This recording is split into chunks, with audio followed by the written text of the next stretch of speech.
人工心脏，我相信大家都知道，它不是一个能代替原本心脏的新器官，而是一个心室辅助装置，一个血泵，帮助心脏完成泵血的工作。国际上对人工心脏的研发从50年代开始，90年代兴起，到了2003年才常规开始使用，一共经历了3代产品的替换。目前最先进的是新伴侣3代，在国外也刚上市不久。这台机器长这样。新伴侣3代采用了最新的磁悬浮技术，和2代有轴的机器相比，磁悬浮做到了完全无轴，所以大大的降低了血栓的形成，在安全性上是非常明显的。所以我们要研发的目标就是新型磁悬浮人工心脏。今天一早约大家来开会，就是让大家心里有个数。好了，说完了，查房吧。哎，对了，主任，其实工程师这一块我倒是有个人选。那你刚才不说，资质怎么样？资质倒是不错，但是他这个人的性格有点……性格不是问题。那我联系他。好。啥意思啊？到底在哪儿开会啊？不是说在大会议中心吗？不是说要开紧急会议吗？啊，廖主任，可能是我不小心打错字了，不好意思。差不多准备一下，要查房了。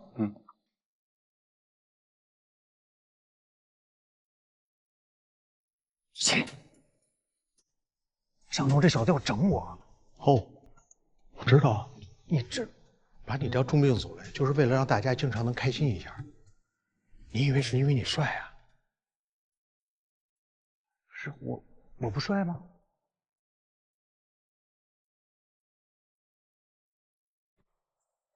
哎，老秦，得想办法帮帮我呀！我得扳回一局啊！这女人肯定有什么软肋。你以为我没摸过她的老底儿啊？就那什么克梅德医疗中心来的那个他那老病人，我问了一溜够，什么都没查出来。我劝你啊，忍一时风平浪静，赶紧找机会调回到宋保德身边去，就齐了。克梅德，还有没查的病人吗？这边没有了 ，ICU 还有5个术后的病人。ICU 除了那个夹层醒的不好，其他的都可以转出来。好，挺好的。主任，一个叫陈维生的病人找你说，病友专门推荐过来的。陈维生，坐吧。之前确诊过吗？为什么要手术啊？在网上看到那个女作家的直播，说别的地方不给她做手术，您给她做，您艺术高明。是这样，我前段时间体检呢，然后查出来有这个先心病，想做个根治手术。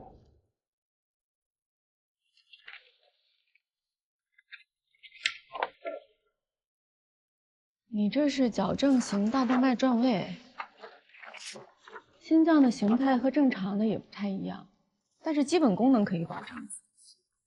虽然合并了轻度的肺动脉狭窄，但是问题不大。从你给我的检查报告来看，其实可以不用手术的。我觉得你给我这些所有的报告来讲，手术的指征有点牵强。手术指征牵强是说我可以不做手术，但是我也可以做手术。对，你不做手术对你日常生活有轻微的影响，比如说你就注意一下，不能剧烈的运动，当然不会有生命危险。如果平时觉得哪儿不舒服了，随时到门诊调一下药就好了。可是心脏手术和麻醉都是有很大风险的，各有利弊，当然决定权在你自己。那我选择做手术。不用这么急着回答，你还是回去跟家里人商量一下再来。啊，不用了，我选择做手术，因为我想做一个登山运动员，从小就想。如果是这样的话，我跟你多说2句。先心病的患者是很难做职业性运动员的，即便你做了手术，你能不能登山也要看术后的评估。但我看你的情况有一点难，如果你是为了这个手术，我劝你还是好好考虑。您说的这些我都知道，但是我还是想选择做手术。其实我就是想要一点希望，我能接受。你这个人还挺执着的。那就给你做一个心肺功能的测试，然后决定手术的方案。哎，好，谢谢您啊。江百烈，你来，带他去做一个 CPET。你跟江医生走。好。对了，你之前有什么基础疾病吗？没有，我没有基础疾病，挺好。那就好，去吧。谢谢您啊，没事。这边，主任。主任。工程师联系好了，让咱们现在就过去。现在？唐主任，出来一下。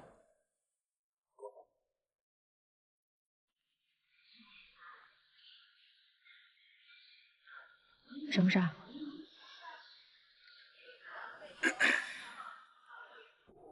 视频的事儿算是完了，但院里关于我们俩不实的传闻必须彻底解决，不然对我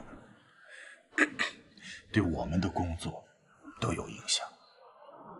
你就说对你选院长有影响不就完了？我上不去，对你有好处吗？那有什么彻底解决的办法？很简单，让周林来医院，中午我们3个人一起到食堂吃顿饭。我不去，多尴尬啊！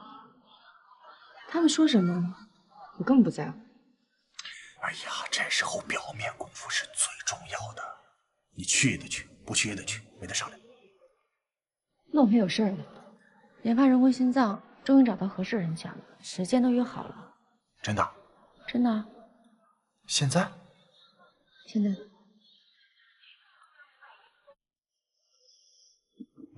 主任。不是说好改时间了吗？我们就……为了躲麻烦。哎，对了，你早上说这个工程师人有点怪，怎么个怪法？你先看一下。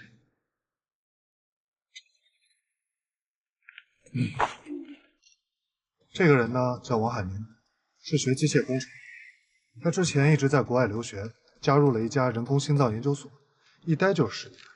这个人一直惦记着回来建设祖国。去年的时候他就回国自己创业了。据说他现在已经做出了全国唯一的全磁悬浮人工心脏的样机。有样机啊？数据也不错。总的来说呢，这个人的性格还有他的人际关系就是一团糟。我对他能否和咱们医院达成合作，真的持怀疑态度。不过也说不准，说不准他跟主任你也挺合得来的。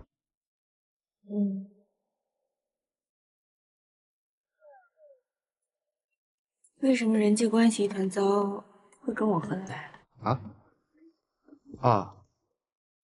我的意思是，这天才嘛，都性格都比较，说不定你们2个之间能相互欣赏，我是这个意思。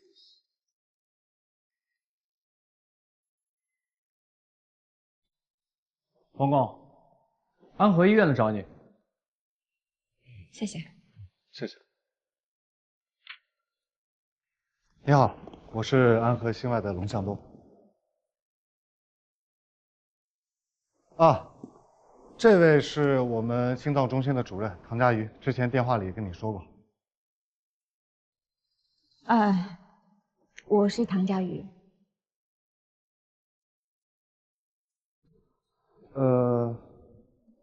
不用看了，那个是假的模型。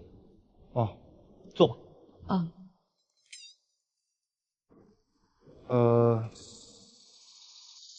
你随意。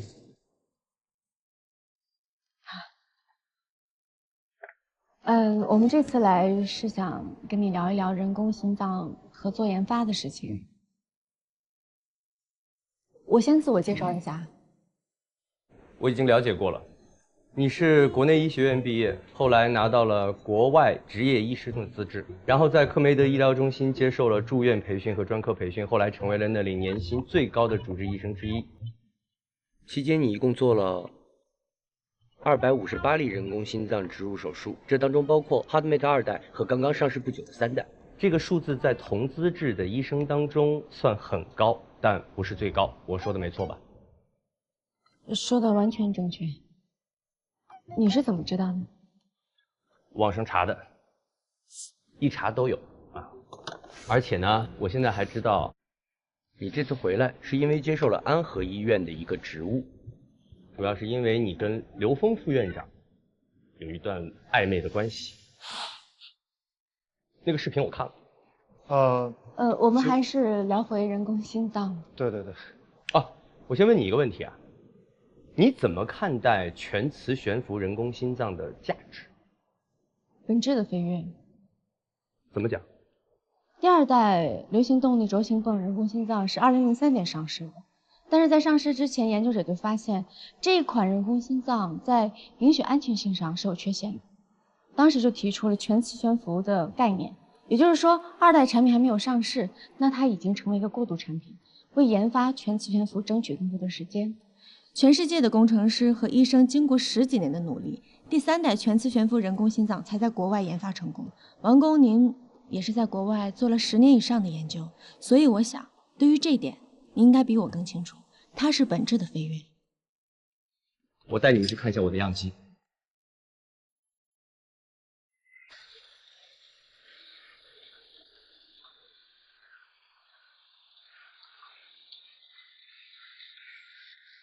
好了，差不多了，停下来吧。来，下来，我帮你拆。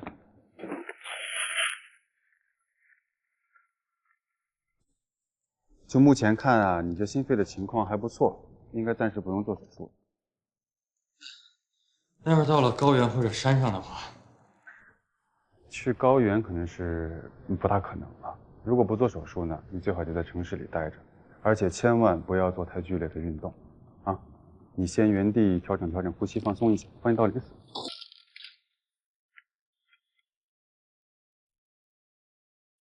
是，你稍微等我一会儿啊，稍微等一会儿。哎，护工，没水了，帮我换成新的水。大碗水。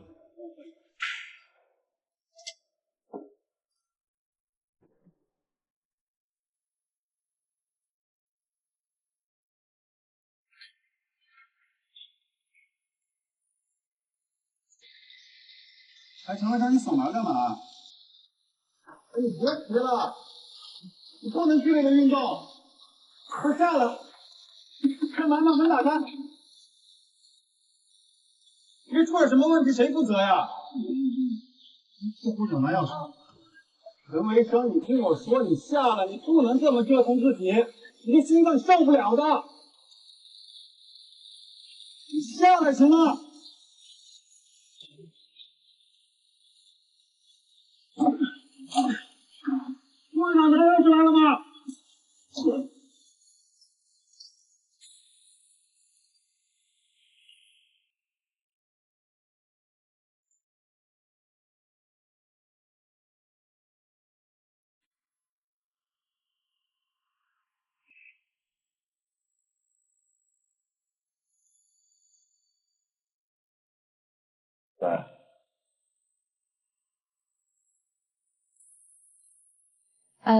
这个测试数据有吗？有啊，在我办公室。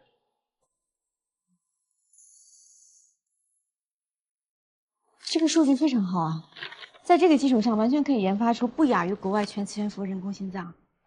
那当然，但是现在还是大了一点点，如果再缩小10毫米的话，就完美了。刚才看是70毫米，必须要再小20毫米到50毫米才能合乎手术的要求。小那么多的话，机器会不稳定的，怎么称得上是完美呢？不完美不重要，关键是要用在病人身上，必须要考虑那些心脏偏小的病人。我是要做一台完美的血泵，病人跟我没关系的。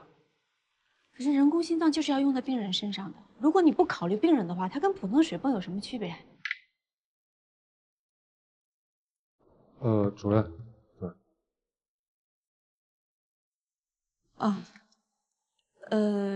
这个需要从长计，要不然我们先把合约签了，我们再慢慢商量。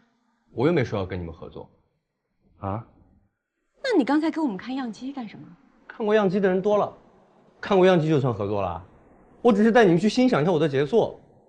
辉格已经要注资了，而且他们答应给我一间全国最先进的实验室供我研究使用。辉格在国内是数一数二的，不论是实力还是资金成本，对吧？安和根本没得比的。虽然你是一个非常优秀的医生，但你也就只是一个医生，科研的事情你又搞不懂，请回吧。哎，啊，主任，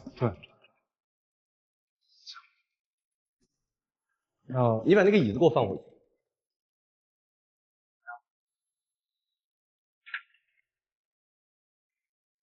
主任，不好意思，是我没搞清楚状况。你是没有搞清楚他是有强迫症的自恋狂，还是没有搞清楚他已经决定卖身给辉格医疗了？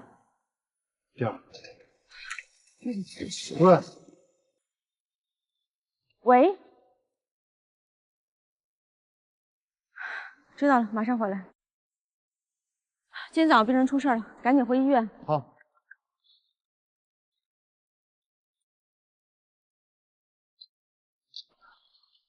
怎么回事啊？嗨，你就晕倒了？陈维生把自己反锁在心肺复苏室一通乱骑，结果心脏供血不足晕过去了，还伴有右腿出血。醒了之后说呀，原来右腿受过外伤，之后留下一个瘤子，我怀疑是甲型动脉瘤，可是用加压的止血带都没有给他止住血。我觉得挺诧异的，就给他做了一个凝血因子测试，结果你们猜怎么着？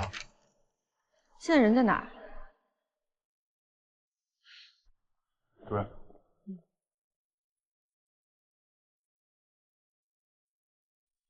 知道自己有 A 型血友病吧？我去过别的医院，医生一听说我有血友病，都拒绝给我做手术，所以我就想，要不先瞒着。对不起啊，唐医生，早上我没说实话。为什么锁门？我怕血友病的事情术前检查瞒不住。就想，如果病情加重，有明确的手术指征，你就必须得给我做手术了。想得挺缜密，但是你犯了2个错误：第一，心脏手术凝血功能至关重要；第二，你心肺测试再拼命，不会改变你手术指征。你现在的情况，先心并不致病，但是你术中出血不只是要命的，而且你隐瞒了病情。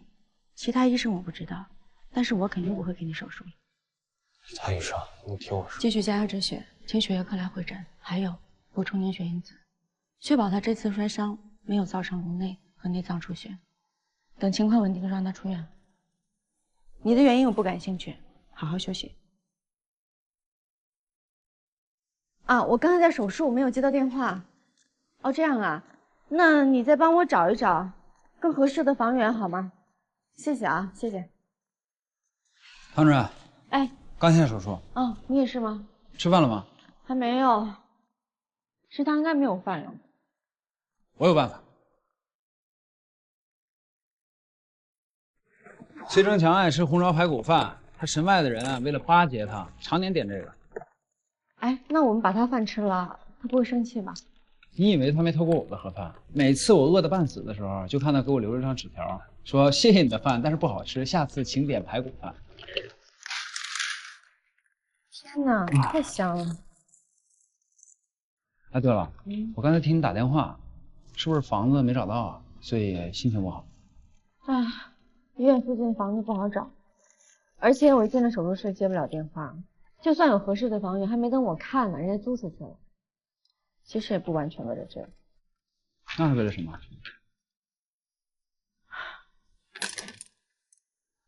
研发人工心脏，比我想象的难多了。好不容易找到一个合适的工程师，还没谈下来。这个项目就像是一个烫嘴的红糖饼，看上去是挺诱人的，可是你都不知道从哪儿下第一口。那个工程师说的没错，这真的不是我擅长的领域。你先别管擅不擅长，是不是你想做的事儿？是啊，我非常想做。那你为什么想做呢？在国外，患者需要人工心脏，只需要给器械商打一个电话，1个小时之内，人工心脏就会送到医院。我一直都以为这是理所应当的，没有什么了不起的。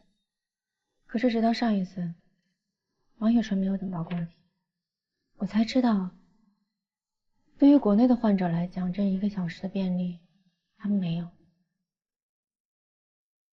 以前我一直希望自己能做一个称职的，被称为神之手的，对，被称为神之手的医生。但是我更希望能够研发人工心脏，我希望能救更多的人，让他们能活下去。虽然不知道能不能成功，也许会研发失败，而且还没有合适的工程师。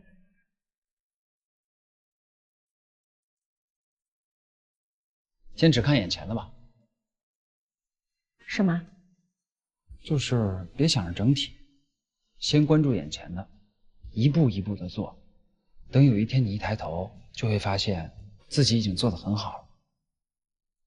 我记得科尔夫说过一句话：心脏既然能长出来，也一定能被造出来。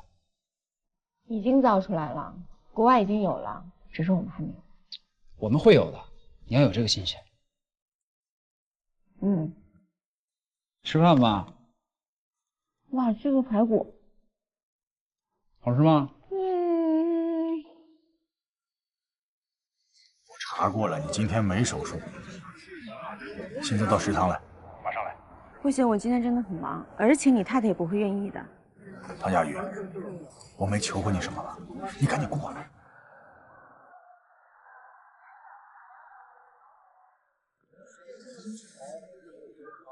他们俩怎么在一起啊？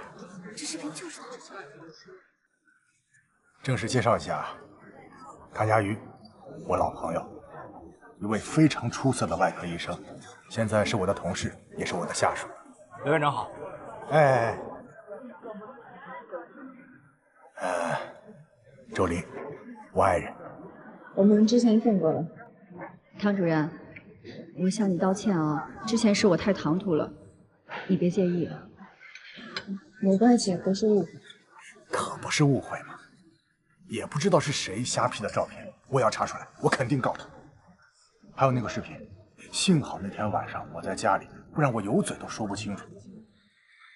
周林啊，平时我忙顾不上家里，但是就个人作风问题上，我保证绝对没问题。佳玉，你说是吧？是我不好，幸好没有造成什么不好的影响。就是说呀，这事儿要是让医院的那些八卦精知道了，指不定能编出什么谣言来呢。我现在是副院长，以后说话做事过点脑子。我当时也不知道为什么，是我不好，我知道。话说开了，心里面舒服多了。吃饭，你们俩保持下微笑，我去拿点饮料。刘院长，你也来这里吃饭啊？唐主任约我爱人吃个饭。哦。你是不是觉得我做事太冲动了？其实你不懂，我为了刘峰，为了这个家庭，我放弃了我的事业。如果在婚姻里我遭到背叛，那等于我失去了所有。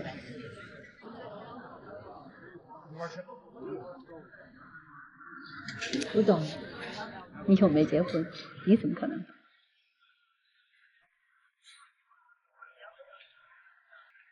你不会结婚了？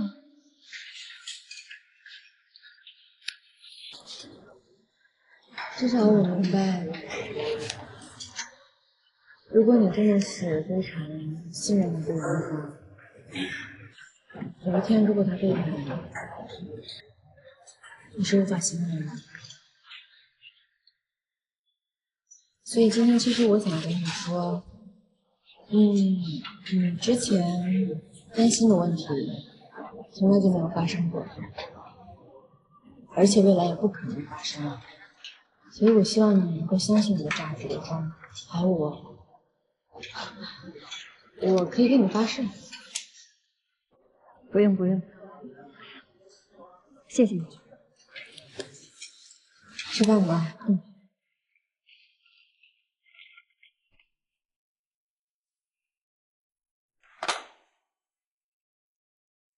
哥几个，想不想知道唐佳瑜为什么会忽然回国？我打听到了确切消息，绝对重磅炸弹。唐佳瑜这个人啊，主任，哎，主任，什么确切消息啊？我也想听听。啊？你以为我不敢说呀？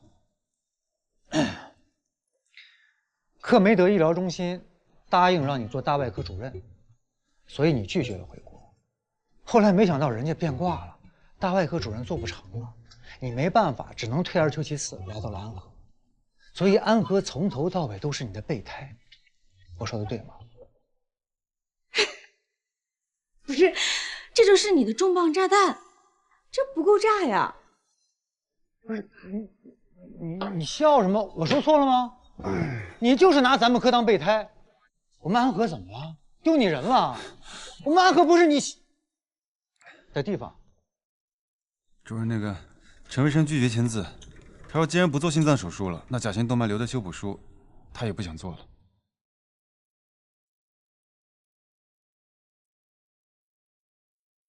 陈卫生，你腿上的甲型动脉瘤有股动脉分支连着，股动脉大出血，正常人都有生命危险。你是 A 型血友病的人，你为什么不签字？我说了，要么2个手术一起做，要么1个都不做。登山比你活着还重要吗？我真的不理解。小时候，有一个登山运动员来我们学校做演讲，他讲了登上山顶以后看到的辽阔壮丽景色。从那个时候我就迷上登山，但是我有血友病，所有人都告诉我说你不可能登山，我自己也知道，没办法。后来我开了一家登山用具商店，认识了很多的登山爱好者。我一个关系特别好的哥们儿，上次登山的时候出了意外，丢了一只手。前段时间我碰到他了，他竟然在训练意志，要继续登山。我问他说：“我说你值得吗？”他说不知道，但是只有在山顶的时候，他才感觉他真正的活着。那个时候，我突然意识到，我从来都没有活过。但是我想，我这一辈子不能一丝险都不冒吧？我不能这么一辈子都谨小慎微的活着吧？你们能明白我的心情？你们明白吗？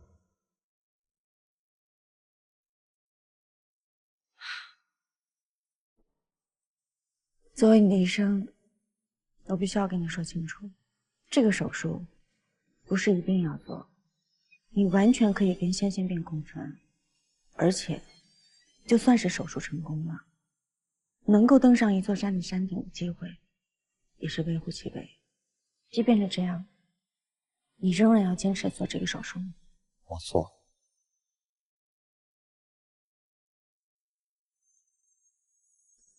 定明天的手术间，大动脉转外根治术加甲型动脉瘤修补术。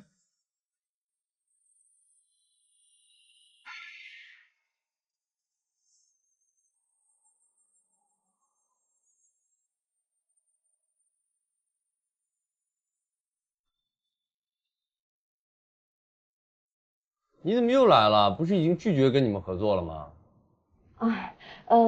给我5分钟，我只需要5分钟。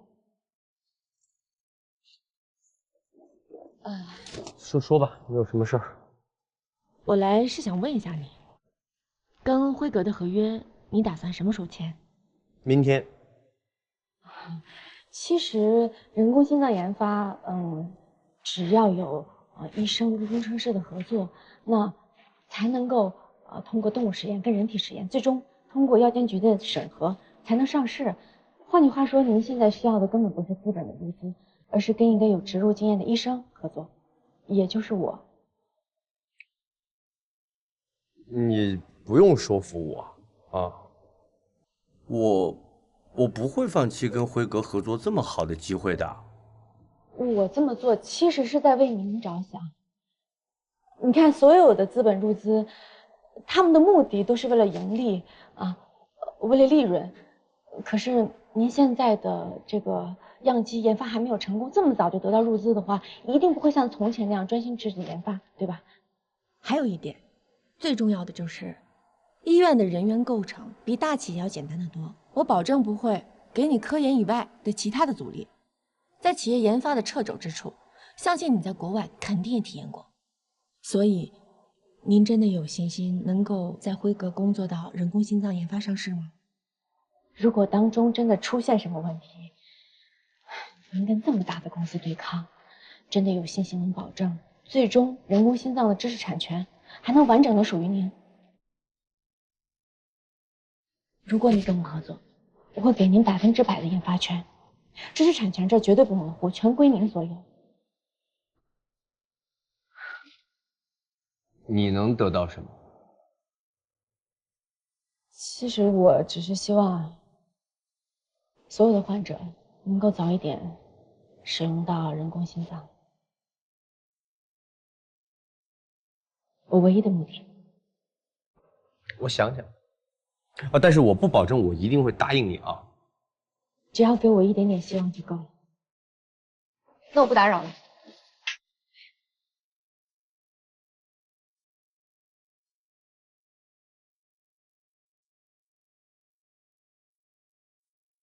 要打麻醉了。可是王海明还没打电话过来。那如果他一直不来电话呢？我也不知道。打麻醉吧，先手术。不用紧张。主任，主任，叶主任，别紧张啊！今天手术最大的风险是出血，所以血液回收很重要。麻醉，凝血功能怎么样？放心吧，我会严格监控的。好，不用紧张，放轻松，一会儿就手术了。好，准备吧。开始麻醉。啊，我先上个手。我给戴手套。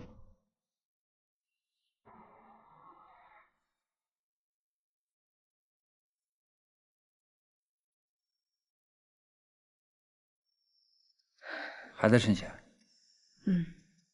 你看。你回去休息一会儿吧。不敢回去，得在这守着。如果术后吻合口渗血不止，半夜还要2次开血。叶一鸣，你说我是不是不应该就这么草率的答应帮他手术？如果万一……首先呢，这个手术是病人自己要求做的，而且为了做这个手术，他甚至不惜做出自伤的举动。手术的风险我们之前也告知过了，这就是他自己的选择。可能他对疾病的心结远比对心脏畸形更在意。你是在解开这个心结，是在帮助他。你真的这么想？当然了，不然我也不会接这台麻醉啊。谢谢你。你回去休息休息吧。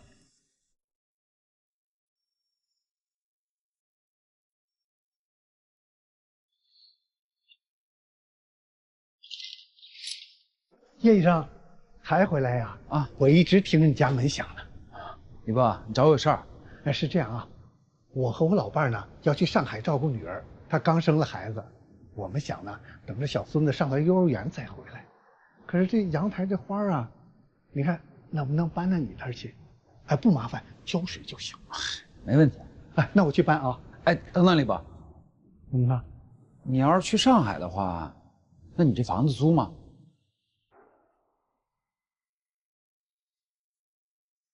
来，主任，病人醒了。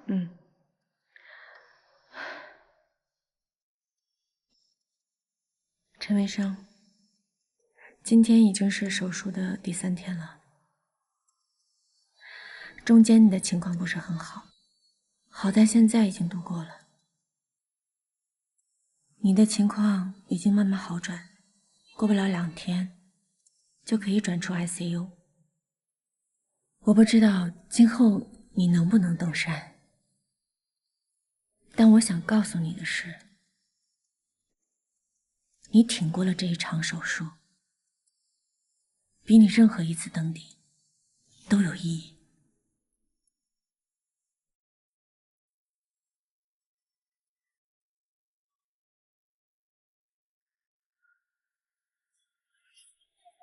副长，过2天会有空床位吧？哦，有的。那就好。正好有人找你。谁找我？不会又指定让我做手术吧？那没准啊。等你1小时了。王工，你找我啊？我愿意跟你一起合作研发人工心脏，如果你还没有改主意的。我当然没改变主意啊，我愿意。你之前开的那些条件都得算数。当然，所有答应您的条件全部算数。那您怎么没有跟辉格？我是觉得这么多天都没联络，所以……我仔细看了一下合同，他们就是想买我的知识产权，我作为雇佣工程师为他们工作。我早就说过了嘛，您跟我合作，我觉得研发的胜算应该会更大一些。不要这么盲目自信，我们的合作就好像是……斗地主你会玩吗？啊？一起排摸了1把的3和4，在概率学的角度来讲，成功的几率极低。你还会打斗地主？我经常看别人玩，他们不带我。那也许我们的组合就是王炸了，对吧？我带你去做一下我们中民组的同事。我真的没有开玩笑，你要做好失败的准备啊！做好了，所有准备都已经做好了。是吗？啊，这张行。哎呀，太好了，太好了！这工程师简历不错呀，样机做出来了。哎，你去哪儿淘的宝贝啊？如果你见了他本人，应该就不会这么觉得。哎，不管怎么说，这是好事儿，我们的科研迈出了一步，而且是很重要的一步。那如果没什么事儿，我先回去了，一会儿还有手术。哎，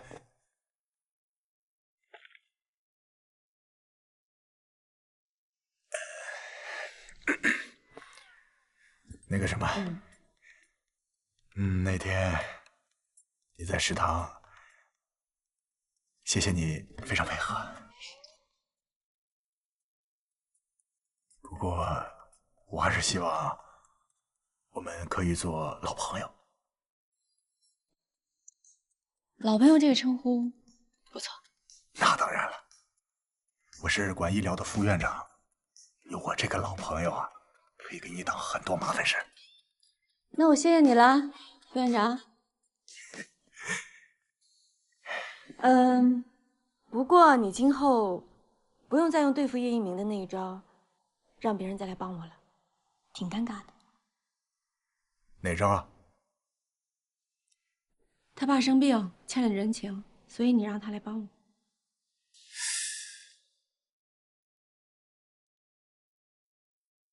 他跟你说的？对呀，今后不用再用。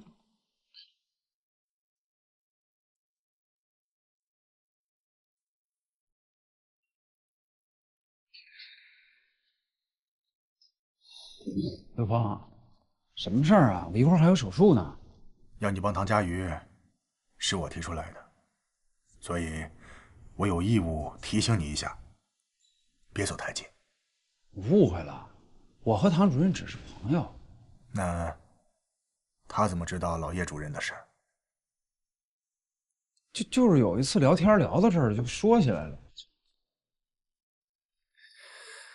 我跟你认识多少年了？虽然说我们的关系看着不错，但那也是因为3年前老叶主任的事，我们才真的亲近起来。他来了才不到半个月，你就全盘托出了，那证明你对他放下了戒备。放下戒备，就是爱情。那我要是喜欢他，你不会生气吧？不是，我生气就不跟你说这些了，我是担心你。你是个轻易不动感情的人，你动了感情，我怕你受伤害。你真的误会了，我和唐主任真的只是朋友。反正就一点，这个世界上对唐佳瑜来说，手术是最重要的，其他的都可以割舍。我跟你说，他是我见过最没心没肺的家伙，你一定不要爱上他，千万要做到。好，我要是做不到啊，我这叶字倒着写。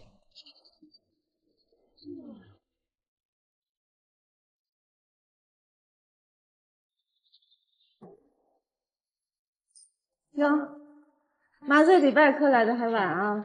哎，临时有点事儿。啊，对了，你还欠我1个星期手术室盒饭呢。欠的肯定会还的。今天这个病人不太好插管，体重有点过重。我之前睡前访视看过了，我觉得应该没什么问题。哎，你找到房源了吗？没有。那我给你一个吧。真的？真的，我隔壁，他的房子还没挂中介呢，回头把电话发给你。哎，太好了，那你赶紧发给我，我下了手术打个电话给他。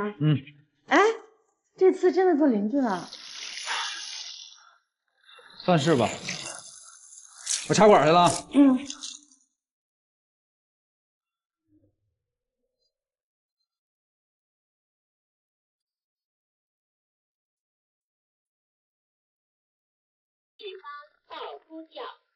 来，让一下我看。你看，心包填塞，血出的心包里已经压迫心脏了，血压测得到吗？40，强心药已经给到最大，马上做心包穿刺。超声期到了吗？没有，我去看看。什么都没到，把家属带出去，来不及了，准备碘伏吧。来，出来一下。哎，大夫，那个这是我儿子，病人现在很危险，麻烦你出去。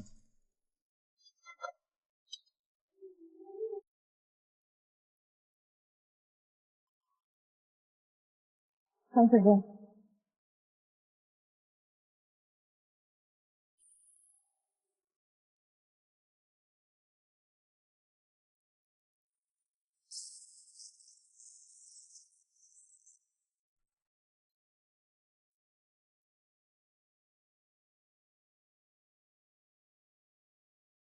大的。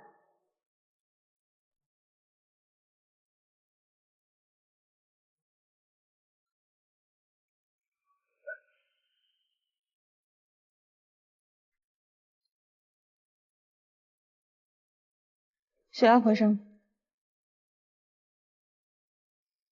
开始主动脉夹层破裂，必须马上手术。大夫，我儿子刚17岁，明年要高考，咱们能不能先保守治疗？现在只有手术一条路，而且要尽快。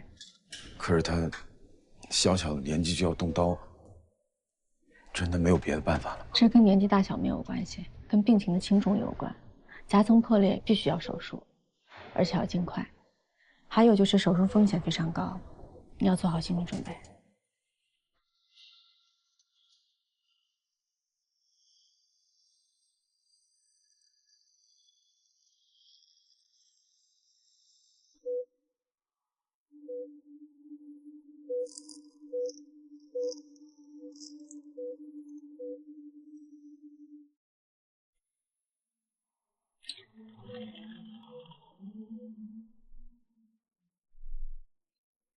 向东，主任，病人情况怎么样？先天性主动脉窦扩张导致主动脉夹层破裂，没有其他的基础疾病或者传染病。徐和老师，麻烦开一下屏幕。主动脉受损情况严重，看病人情况，估计心功能也不好。主任，百里，病人家属签字了吗？终于签了，我把风险和并发症一条一条的跟他解释了一遍。哦，那你赶紧刷手去吧。哎，主任，你刚才那针实在太冒险了。心包穿刺确实能够缓解填塞，但是心脏在解除压力的瞬间，万一它撕裂的夹层大面积破裂或者出血，那人就没了。你那针，看来惹上官司的概率可是比救活人的概率高。再危险也得救，总不能看他活活憋死吧？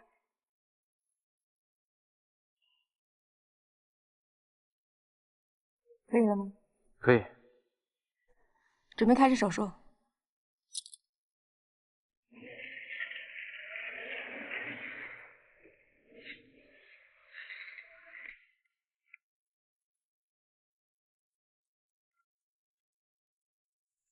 傅朝阳，怎么样 ？ICU 转回来时有没有输肺战？好多了。多谢唐主任救了我儿子的小命。我得问你儿子，感觉怎么样？好多了。哦，对了，唐主任，我儿子什么时候能下床活动呢？他术中跟术后用了大量的血管活性药，所以要多休息2天，现在还不能。不过你很勇敢，你已经闯过一大关了，很不错了。我看看你伤口，别担心啊。上面打开一点就行。可以，长得不错，绑得再紧一点，好好休息啊。哎，好，谢谢唐主任，谢谢唐主任。这么大一台手术，术中还有心栓，一关体外循环就心脏屏障，上了2天埃克没才缓过来。哎，没想到就这么几天就有整合的病。那还好，病人年轻嘛，身体素质好。是啊。老天，你打什么哈欠？这2天忙得脚不着地的是我跟江百丽啊。你说廖晓波这小子啊，相亲不成，恼羞成怒就休年假去，这一大堆病人都交给我了，哎呦，累死！累死你了，活不都我干的吗？于护士，主任，上班的时候不能看手机，科室会上特意强调过。我是在看新闻，上面是说第一医院的事。第一医院怎么了？没什么，主任，我先去换药了。对了，百丽，哎，等一下接台手术能不能提前一点？我今天想准时下班。没问题，我去那个协调。主任再见啊。说什么都是什么？我准时下班，这不像这个女魔头的风格呀。哎，老秦，这么叫就太难听了吧？休息的时间都用来洗外号了。嘿，主任只是偶尔凶那么一羞羞啦，没有你讲的那么严重。你们怎么回事？你不是说好了一起反革他吗？怎么这成 K 粉了？这叫你说说这两个人。哎，老秦，这事儿你别问我，我跟大家一向是共进退的啊。周达，哎呦喂，是男人的嘴骗人的鬼。您好，这个鲈鱼给我来一条吧。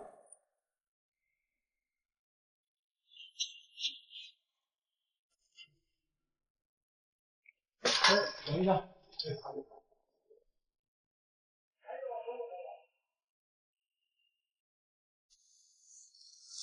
韩主任，哎，叶主任，你可算搬进来了。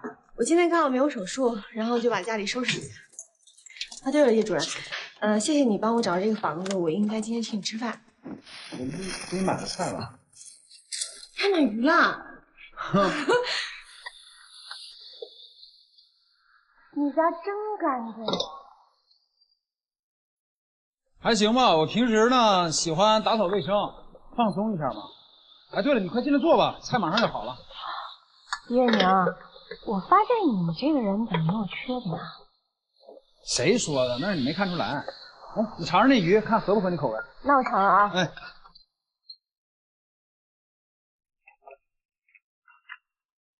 来，怎么样？好吃吗？太好吃了。哎，我听刘峰说你是一西北人，怎么那么爱吃鱼呢？我是因为小的时候听大人说，吃鱼可以让人变得聪明。我想，做心脏外科医生一定聪明才行，所以一有机会就吃鱼。你小的时候是多大8岁。？8岁，8岁你就想当外科医生了？你该不会也是外科世家吧？不是。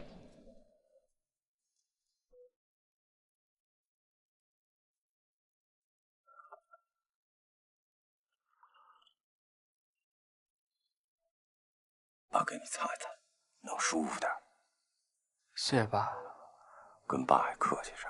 爸得谢谢你，手术做得非常成功，真牛。哎，等这回出院了，你可得加把劲儿努力学习。你这一住院，功课落下不少，爸知道你辛苦。等你明年考上好大学，你想吃啥，想玩啥，爸都答应你。你说你爸就只读到了职高，这辈子就没什么盼头了。爸就盼着你成才。爸，我腿有点疼。腿疼？右腿。你是不是躺时间长了，麻了吧？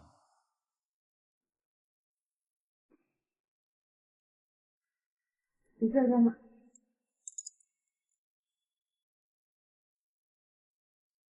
喂，张美丽。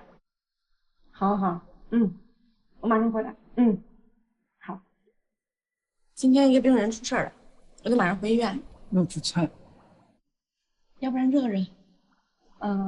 晚上再晚一点，或者是明天带到医院。谢谢你的雨啊。谢谢啊。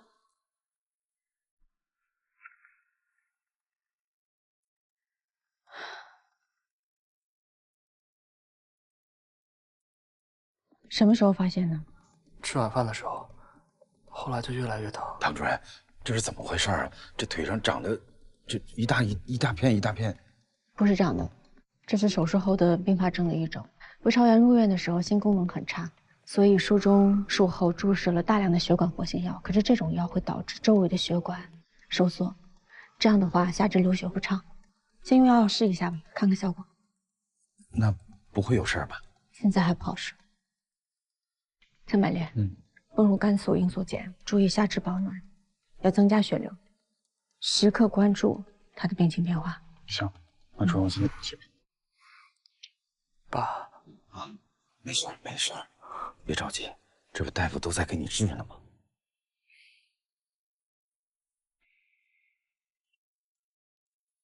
韩主任，我们来了。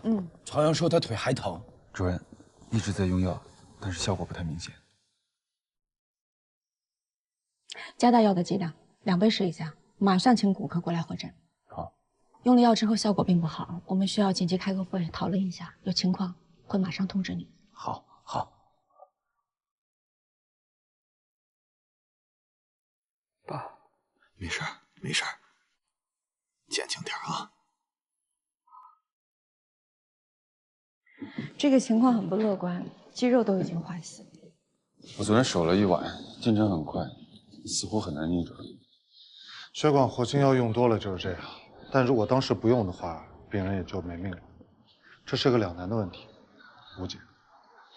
等骨科的会诊结果出来之后，我们再决定最终的治疗方案吧。要不然，搁墙上。处长，我个人觉得还是隐蔽一点的位置比较好。您说呢？欧阳处长，又来检查卫生吗？今天真的不是，因为第一医院的事情，所以咱们院要全面提升安全措施，护士站统一安装1级报警设备，门卡呢也要全面升级。第一医院怎么了？昨天于护士也说第一医院，你不知道吗？第一医院昨天发生了一起暴力伤医事件，眼科的一名医生在门诊被他的病人砍伤了。我问过第一医院的人，这个人多处颅脑外伤，昨天抢救了1天，现在还在昏迷，不知道能不能醒过来。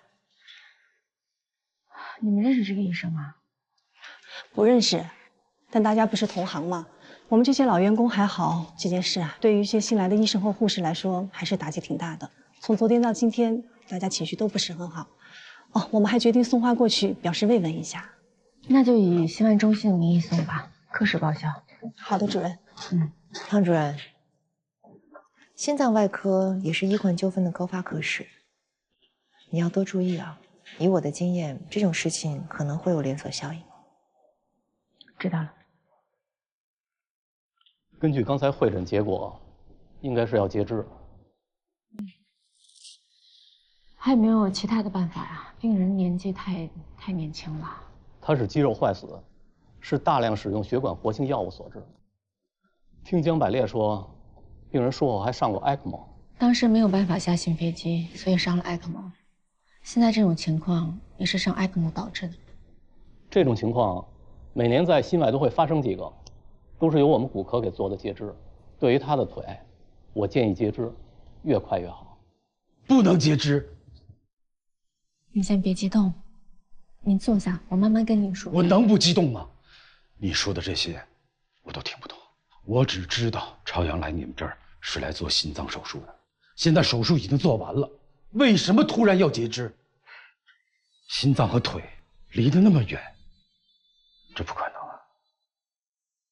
再说，少了一条腿，他这辈子就毁了，他还怎么考大学？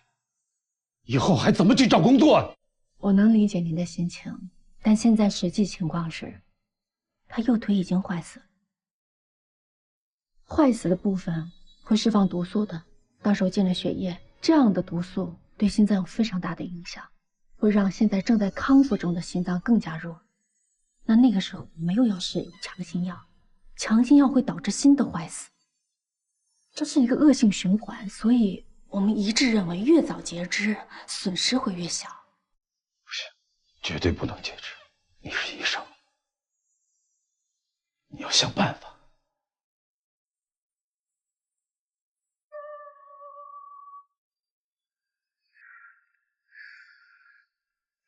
爸，哎，别乱动，好好躺着。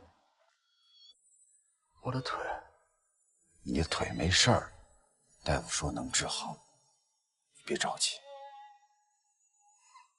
爸答应你，一定不会让你出事儿的。爸，等我出院之后，能不能去踢一次足球？我把作业都写完，不耽误学习。爸答应你不是跟我说你这出了点状况吗？我就顺道过来看看，怎么样，解决了吗？啊，术后并发症，整个腿都黑了，必须截肢。可是病人才17岁，家属怎么都不同意。这么年轻啊？家属心情我能理解，但是你说不截肢的后果我们都知道，对吧？等到毒素到达一个不可控制的程度，那最后的结局就是……对。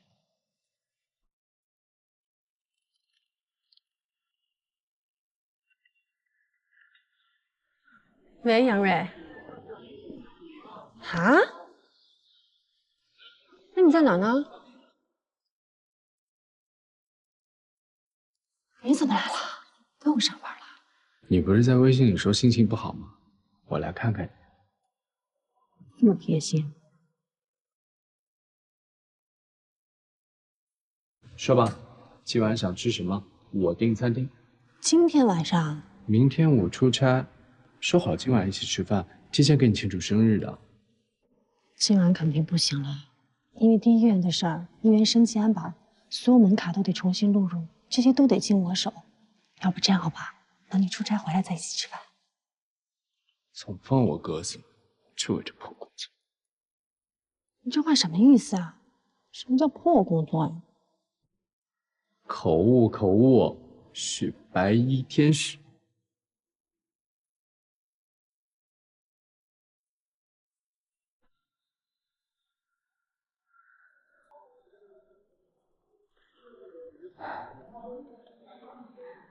药已经用了2天了，情况还在加重。还记得那天我给你的建议吗？目前只有截肢才是唯一的解决方案。急诊那天，你跟我说手术是唯一的办法，现在要告诉我截肢才是唯一的办法，你们是什么意思？是不是你们外科大夫只要病人不开刀，你们就不开心？因为不开刀就赚不到钱是吧？魏先生，不管怎么样，主任肯定是为了病人好，你怎么能这么说？反正我不同意。你们继续治，必须治好。还有，不能把截肢的事情告诉我儿子，不然我和你们没完。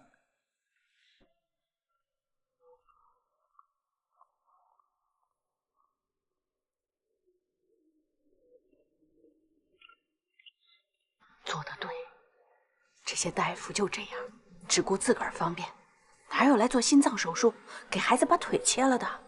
你呀，坚持住，别被他们唬了。咱自个儿的亲人呐，自己保护，不能指望这些大夫啊。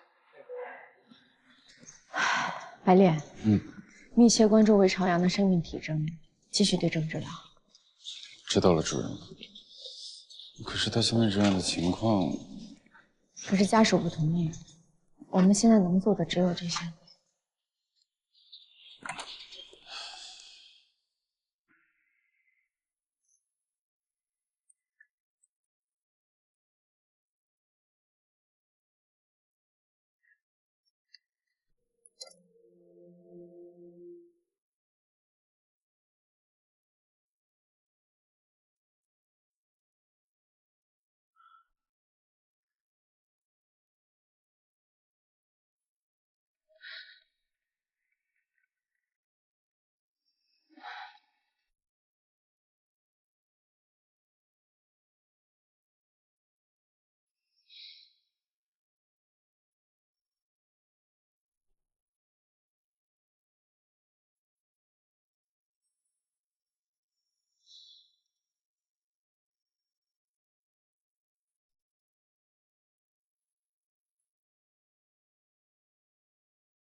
呼叫18号呼叫。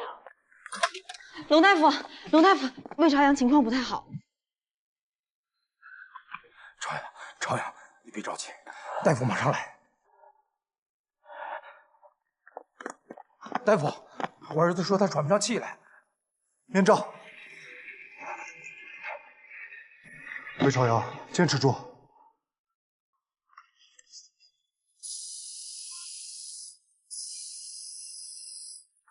情况怎么样？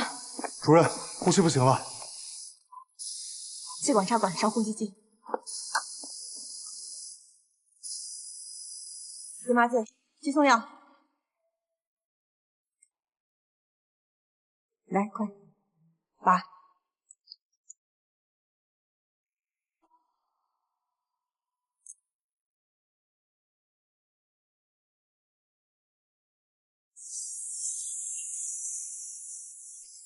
交口。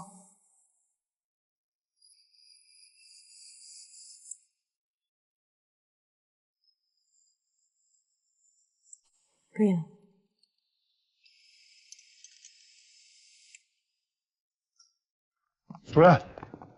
主任，这孩子现在已经不能自主呼吸了，再接下去就是肾衰。如果再这样下去的话，不截肢那就晚了。我跟魏建国谈过了，可是他还是不同意。他没有办法接受来做心脏的手术，最终需要截肢这个逻辑。不是，这道理已经跟他说得很清楚了。我们现在就像被捆住了手脚，我们不能眼睁睁看着那孩子走向死路。你说这样的治疗还有什么意义？小一点声，现在几点了？想把所有病人都吵起来吗？就是觉得太憋屈了。怎么会有这样的父母？那孩子才17岁。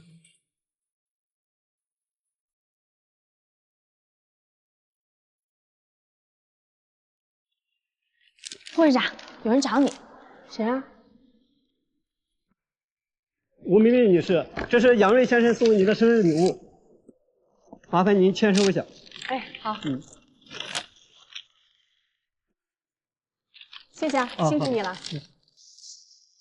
陆局长，你男朋友对你也太体贴了吧？罗大小姐，还不快去忙？你现在很闲吗？去年就送了蛋糕，今年又送，这蛋糕看着真不错。我去跟他们说中午有甜品吃了。好，那就中午给大家分了吧。不过千万不要闹腾，不要跟我过生日了，毕竟这里是病区嘛。知道了，那我们悄悄的过。好吧，那就帮我放到休息室吧，谢谢。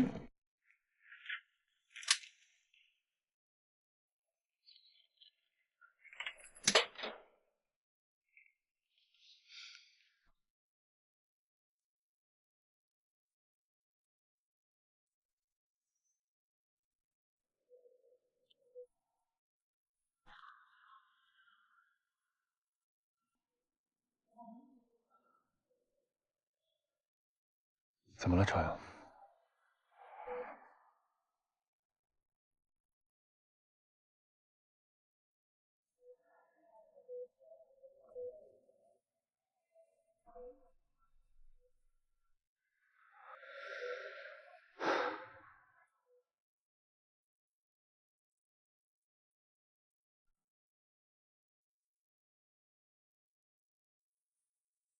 你的腿保不住了，必须要截肢。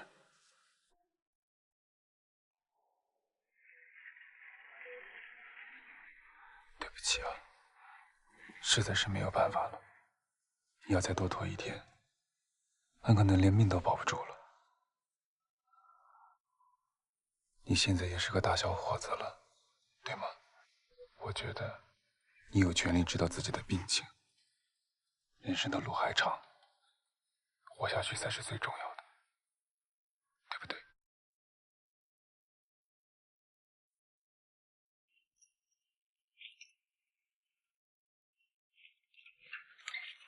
罗护士，换完了。怎么了，小白脸？干嘛哭丧着脸？那男孩太可怜了，我从他的眼神里面看出来，他真的很想活下去。那我们也没办法。我知道。去吃饭不？我就不吃了吧，没胃口。那你帮我看一下护士站。好。祝你生日快乐，祝你生日快乐，祝你生日快乐，祝你生日快乐。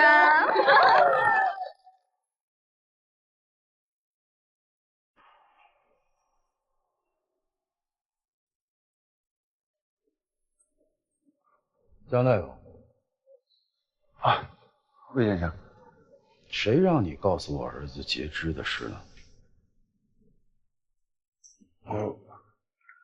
我就是看着朝阳挺可怜的，我觉得不应该瞒着他，所以我就想，你算干什么的？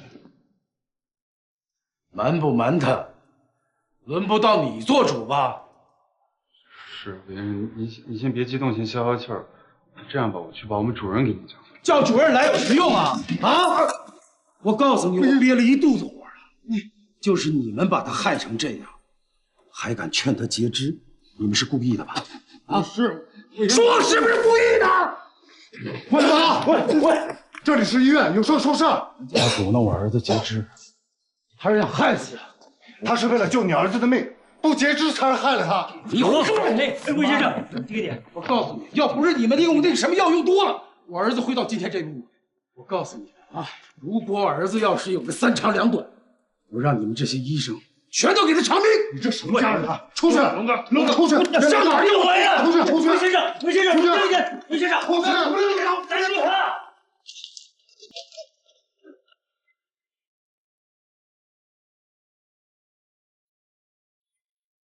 什么家人？哎呀，你们心外可真行啊！别的医院是担心病人暴力伤医，你们倒好，直接殴打家属。你们是土匪吗？这时间选的也真够绝的。第一医院刚刚出了这事儿，医患关系最敏感的时候。你去问一下龙向东，他是嫌我命长，想气死我吗？院长，你消消气。我骂过他了，也让他跟家属道过歉了。骂管什么用啊？打人犯法，懂不懂？谁知道他最近怎么了？应该是急火攻心，他认罚。院长，您想怎么罚就怎么罚他。算你识相，停他手术。换一个吧。你还有脸包庇下属？你不说听我的吗？进。心外的事情我听说了，性质非常恶劣，必须马上处理。我要你别着急啊，这个龙向东，我跟你说，他也不是故意的，他也是着急上火。什么龙向东不是故意的？你说处理什么？处理病人家属。他说了要医生偿命，这样的话都能说，那是典型的医闹分子。我打算从保安处出几名保安到心外值班。不行，病房不是监狱，保安不能进。我觉得可行，让保安穿便装，别穿制服。不行，必须穿制服，震慑医闹分子。绝对不行。心外病房都是等着心脏修护的病人，保安在里面走来走去，病人怎么休息？病人的命是命，医生的命也是命。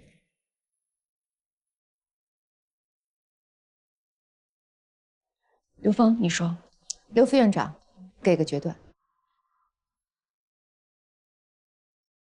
我觉得你们说的都有道理。我把话搁这儿，除非从我头上踩过去，不然保安不能进行。从他头上踩过去我没有意见，但是保安必须进心外，今天就进。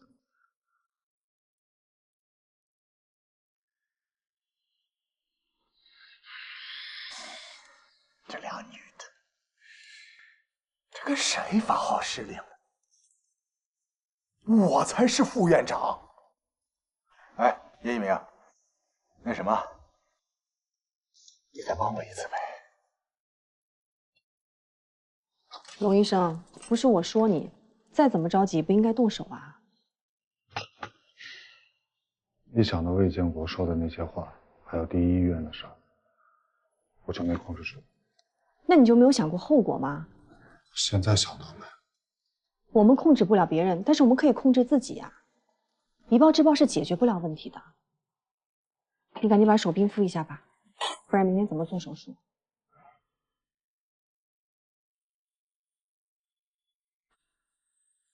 你心情不好？刘峰不是告诉你了吗？对，听说那个家属威胁你。人家没有威胁，只是一时生气，着急而已。做医生这么多年，这种话我听多了。魏建国不会做事的。可是，你怎么就能这么确定？那天晚上给魏朝阳手术的时候，手术中他出现严重心衰，脱不了心飞机。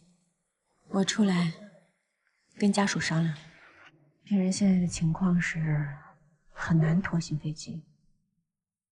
如果要让他下手术床的话，要用ECMO，靠机器代替心脏工作一段时间，看心脏能不能恢复。ECMO费用很高，坦白讲，人财两失的可能性非常大。当然，这个决定需要家属来定。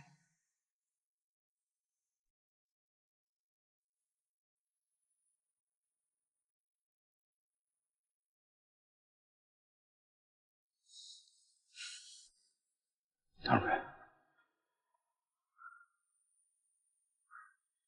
这是我所有的积蓄，15万6。如果不够的话，我就把房子卖了，我再两空。我认。唐蕊，我就相信你。你一定要救救他。虽然我知道术后的并发症真的是没有办法控制，也不是我的责任，但是想想，我还是……但你还是很内疚。对，很内疚。你知道吗？在国外，如果出现这样的医疗纠纷，律师会告诉医生说，不要表现出有愧疚感，还有，千万不能说对不起，因为你说的任何一句都有可能将来在法庭上来指证你有罪。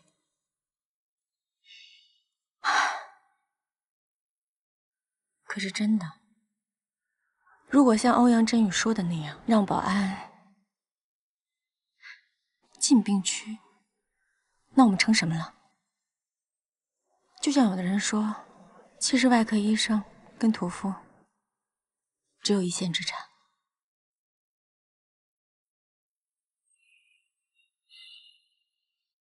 魏朝阳，朝阳，魏朝阳，朝阳，魏朝阳，主任，情况怎么样？主任，我看看。主任，你看，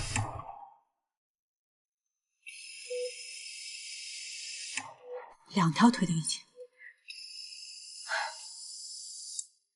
除颤器快点！除颤！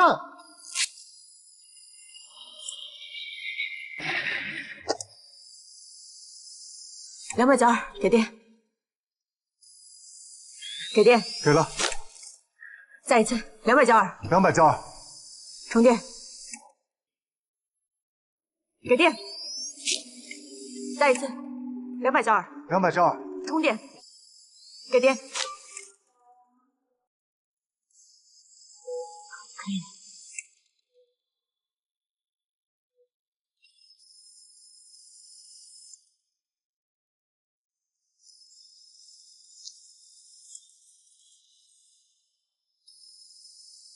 今天必须截肢2条腿。什么？2条腿？你不说是1条腿吗？你已经看到了另一条腿已经病变了，魏建国。我之前就告诉你，这是个恶性循环。刚才是因为血钾太高了，所以心脏骤停。除颤是除回来了，可是我告诉你，他现在人带着血液透析机，都控制不了他血钾升高的速度。如果心脏再停一次，人很可能救不回来了。魏建国。 没有腿人是可以活的，但是没有心脏什么都没了，你知道吗？你儿子现在昏迷不醒，你是唯一能替他做决定的人，你别这么固执了好吗？你是他父亲，他求生的欲望那么强，魏建国，你要剥夺他生存的权利吗？唐主任，我求求你了，你再想想办法，再想想办法。 截肢是目前剩下唯一的办法。魏建国，我最后问你一次：保腿还是保命？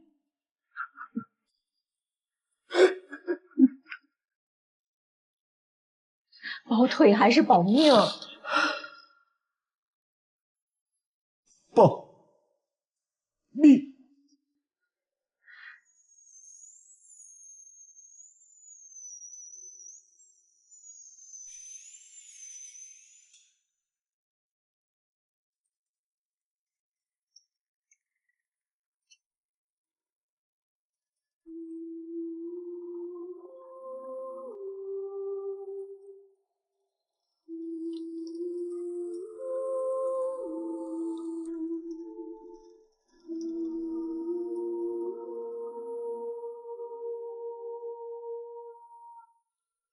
还以为会大闹一场，没想到一句话都没说就走了。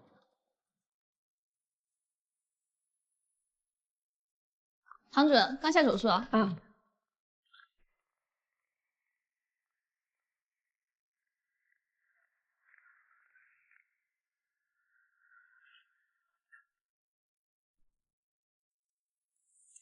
唐主任，回办公室呀。啊。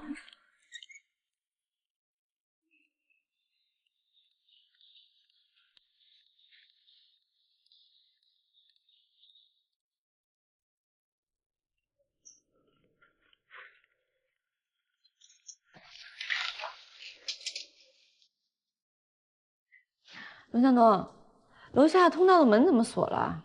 啊，我打不开。你看能不能找个人帮我开一下？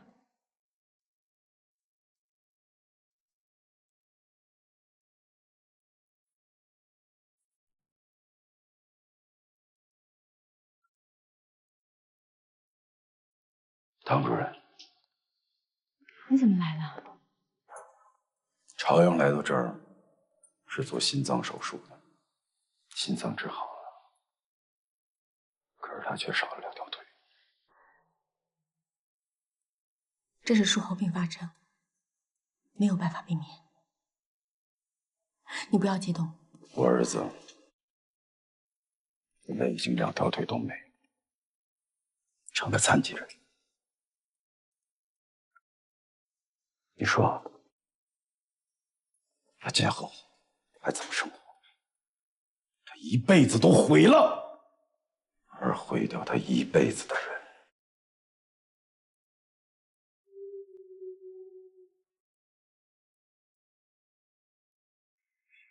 是我，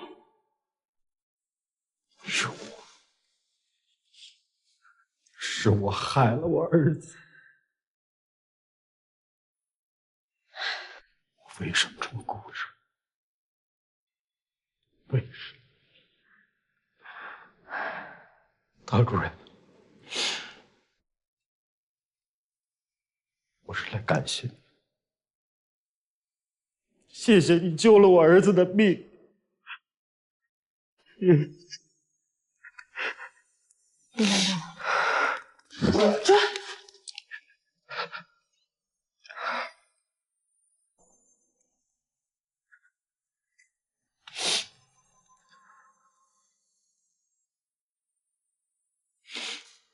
对龙向东大人的处罚已经执行下去了，他本人没有异议。如果医院决定在病房安排保安执勤，我会配合。这事情欧阳报到院长那儿，开会已经否了，影响不好，以后再说。有个好消息，第一医院的眼科医生醒了，脱离了危险期。据说当时有个老病人推了凶手一把，这医生啊躲过了致命一击。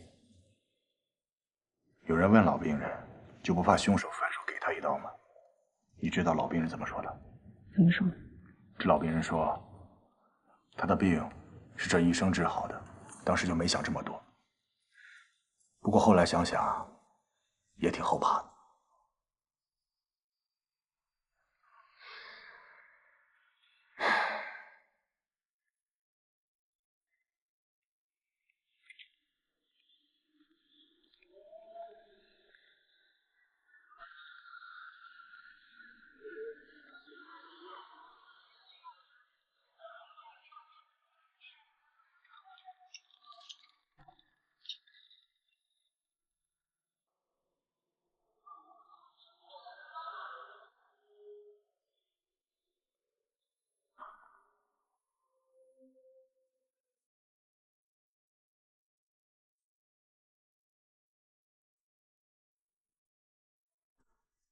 想明白了吗？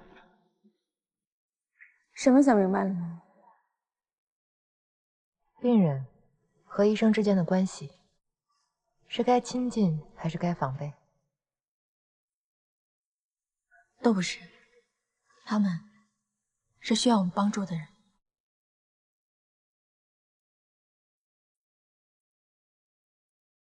希望我们和他们能够多一些互相理解吧。